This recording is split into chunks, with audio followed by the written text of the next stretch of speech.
Welcome students. आज हमारा दूसरा दिन है सोशल स्टडीज़ के क्लास का। और जैसा कि पिछले क्लास में हमने पढ़ा कि सोशल स्टडीज़ के 3 डिवीज़न होते हैं, हिस्ट्री, ज्योग्राफी और सिविक्स। तो आज हम स्टार्ट करेंगे ज्योग्राफी। ज्योग्राफी में इसके पहले हम बहुत सारी चीज़ें पढ़ चुके हैं कि हमारा अर्थ कैसा है, क्या नहीं है, हमारे अर्थ के, हमारे सोलर सिस्टम में क्या है, ये सभी चीज़ें हम पढ़ चुके हैं। अब क्लास 8 में जैसे जैसे हम ऊपर की तरफ बढ़ते हैं वैसे वैसे ये थोड़ा सीरियस हो जाता है और बहुत ज़्यादा यूज़फुल हो जाता है। अब से हम जो सोशल स्टडीज़ या सोशल साइंस में पढ़ेंगे वो हमारे लिए आगे चल के बहुत काम में आएगा। वैसे पिछला भी काम का था, वो बेसिक जानकारी थी। ज्योग्राफी में पहला लेसन है रिसोर्सेज। रिसोर्सेज का मतलब होता है संसाधन।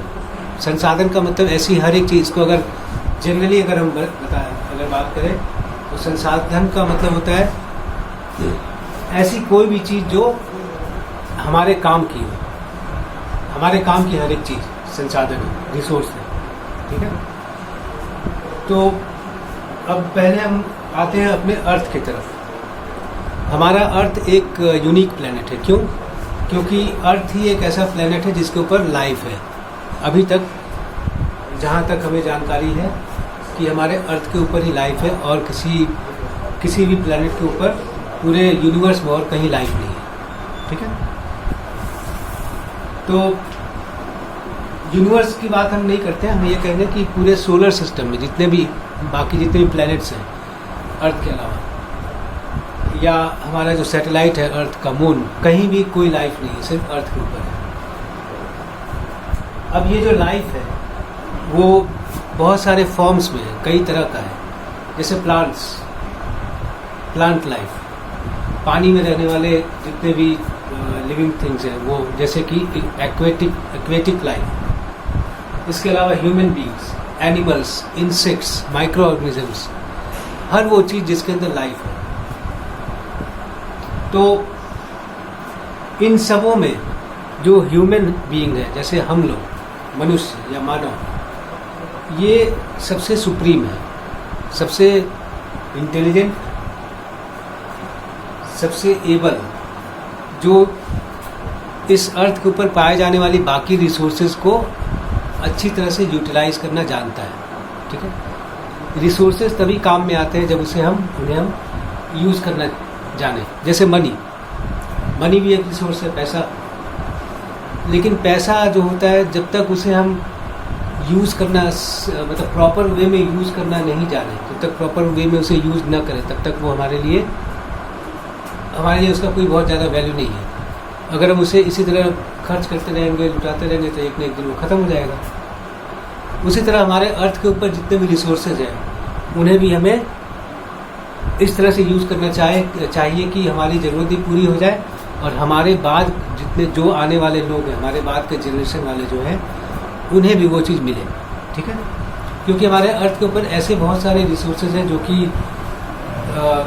रिन्यूएबल नहीं होते। मतलब वो एक बार अगर यूज़ कर दिए गए, एक बार हमने उसे यूज़ कर लिया तो वो ख़त्म हो जाते हैं। जैसे कि ख़त्म हो जाते हैं या फिर वो उनको दोबारा बनने में हज़ारों साल लगता है। जैसे कि पेट्रोलियम, जैसे कोयला, ये सब रिसोर्सेज ऐसे रिसोर्स हैं जो कभी न कभी ख़त्म हो जाएंगे।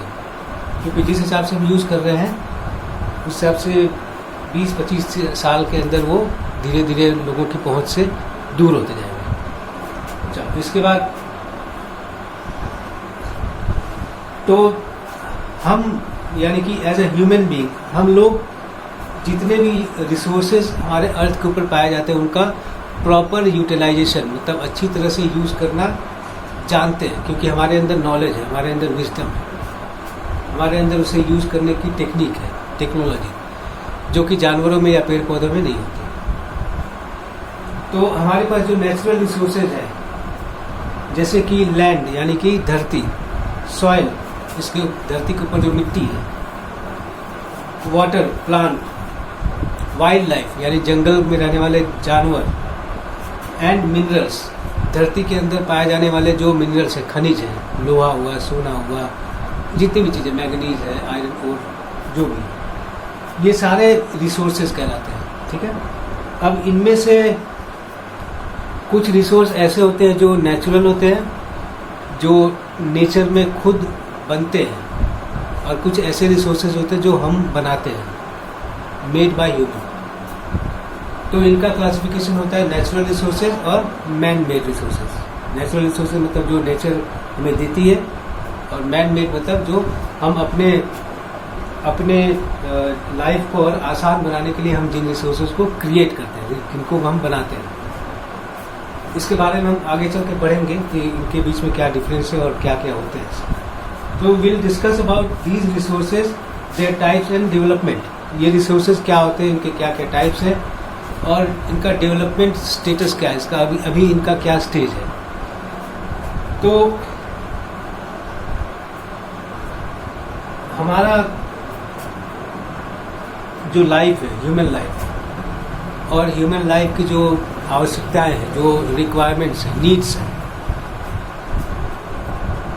ये सब चीज़ें जो होती है वो हम जैसे जैसे साइंटिफिक और इकोनॉमिक डेवलपमेंट करते हैं, साइंटिफिक मतलब कि विज्ञान के क्षेत्र में जो प्रोग्रेस करते हैं, या इकोनॉमिकली मतलब रुपए पैसे के जो धर्म के क्षेत्र में जो डेवलपमेंट करते हैं, उसके साथ साथ हमारी जो नीड्स होती है, हमारी ज़रूरत होती है, वो बढ़ती जाती है, बदलती जाती है, बढ़ती नहीं बदलती जाती है। ठीक है, आज हमारे पास टच स्क्रीन मोबाइल है, सबके पास है, और इंटरनेट का भी बहुत अच्छा इंटरनेट की फैसिलिटी भी है। इस कारण हम घर में बैठे बैठे ऑनलाइन क्लासेस का हेल्प ले रहे हैं, पढ़ रहे हैं। लेकिन आज से कुछ साल पहले जब ये सब चीज़ें नहीं थी, तब हमें इसकी ज़रूरत भी नहीं थी। लेकिन आज हमें ज़रूरत है। क्यों ज़रूरत है? क्योंकि हमारे पास ये साधन है। अगर ये साधन नहीं होता तो हम अपने आप को जैसे होता वैसे अपने आप को एडजस्ट कर लेते।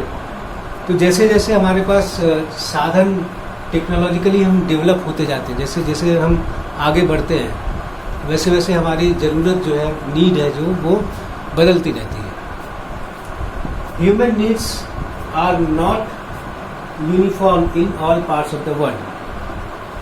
अब जब नीड्स की बात आती है, आवश्यकता की बात आती है, तो हमारी जो आवश्यकता है, ह्यूमन बीइंग की जो आवश्यकता है, वो पूरे वर्ल्ड में एक जैसी नहीं है। वर्ल्ड के किसी जगह लोगों की कुछ और आवश्यकताएं हैं जो बेसिक नीड्स है। इनके अलावा बेसिक नीड्स क्या है? खाना, कपड़ा और रहने की जगह। इनके अलावा और जो रिक्वायरमेंट है वो स्थान के आधार पे, या उन लोगों के जो जहाँ पे हैं, उनके रहने के तरीके, उनके लाइफस्टाइल के अकॉर्डिंगली उनकी आवश्यकता, उनकी ज़रूरत जो होती है वो बढ़ती या घटती रहती है। जैसे अगर हम किसी वीरान सुनसान जगह पे चले जाते हैं तो वहाँ के लोगों की क्या रिक्वायरमेंट है? कोई ज़्यादा कुछ है नहीं। जो बेसिक रिक्वायरमेंट है वो मिल जाए, इसके अलावा और जो मिल जाए वो मिल जाए। तो human desire is the next criteria. हमारी जो इच्छा है, अब जहाँ पर जो लोग रहते हैं वहाँ के कल्चर, वहाँ के ट्रेडिशन या वहाँ के लाइफस्टाइल के अकॉर्डिंगली उनका नीड जो होता है, उनकी जो रिक्वायरमेंट होती है वो बदलती रहती है। तो needs and desires are reflected through the ways people live in different parts of the world. The cavemen needed just fruits and creatures। जब हमारा इतना ज़्यादा डेवलपमेंट नहीं हुआ था, जब ह्यूमन बीइंग पहली बार जब धरती पे आया, तो उसकी ज़रूरत सिर्फ उसकी कोई बहुत ज़्यादा ज़रूरत नहीं थी। उसे जहाँ पर उसे खाना मिलता था वहाँ खा लेता था, जहाँ सोने की जगह मिलती थी वहाँ सो लेता था। उसका न तो कोई पक्की जगह होती थी उसके पास रहने के लिए, और न ही न तो कपड़े पहनता था, न उसकी ज़रूरत पड़ती थी। मतलब एकदम सिंपल लाइफ, जैसे एनिमल्स होते हैं। तो जैसे जैसे उस ह्यूमन का डेवलपमेंट होते गया, वैसे वैसे उसकी रिक्वायरमेंट बढ़ती गई, उसकी नीड्स बढ़ती गई। और जैसे जैसे हमारी नीड्स बढ़ती गई, वैसे वैसे हमें किसी चीज़ की रिक्वायरमेंट पड़ी, किसी चीज़ की ज़रूरत पड़ी, तो हमने उसका इन्वेंशन कर लिया। हिंदी में एक प्रोवर्ब है, कहावत है कि आवश्यकता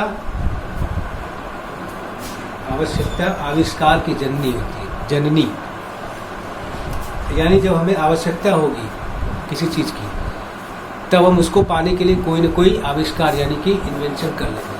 ठीक, उसी तरह जैसे जैसे हमारी आवश्यकताएं बढ़ी, हमारा नॉलेज बढ़ा, वैसे वैसे हमने नई नई चीज़ों का आविष्कार किया। ठीक है ना। तो ह्यूमन नीड जो होता है वो नए नए इन्वेंशंस को पैदा करता है। ठीक है ना।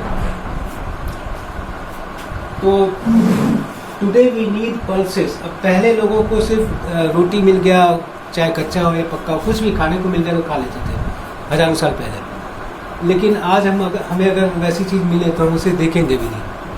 क्यों? क्योंकि हमारे पास खाने के लिए बहुत सारी चीज़ें हैं। तो हमारी नीड बढ़ी है। क्यों बढ़ी है? क्योंकि हमारा डेवलपमेंट हुआ, हमारा ग्रोथ हुआ है। तो जैसे जैसे हमारा ग्रोथ होते जाता है वैसे वैसे हमारी नीड्स भी चेंज होती रहती है। इसके बाद हम रिसोर्सेज का क्लासिफिकेशन पढ़ेंगे अगले क्लास में, और तब तक के लिए आप स्टडी कीजिए।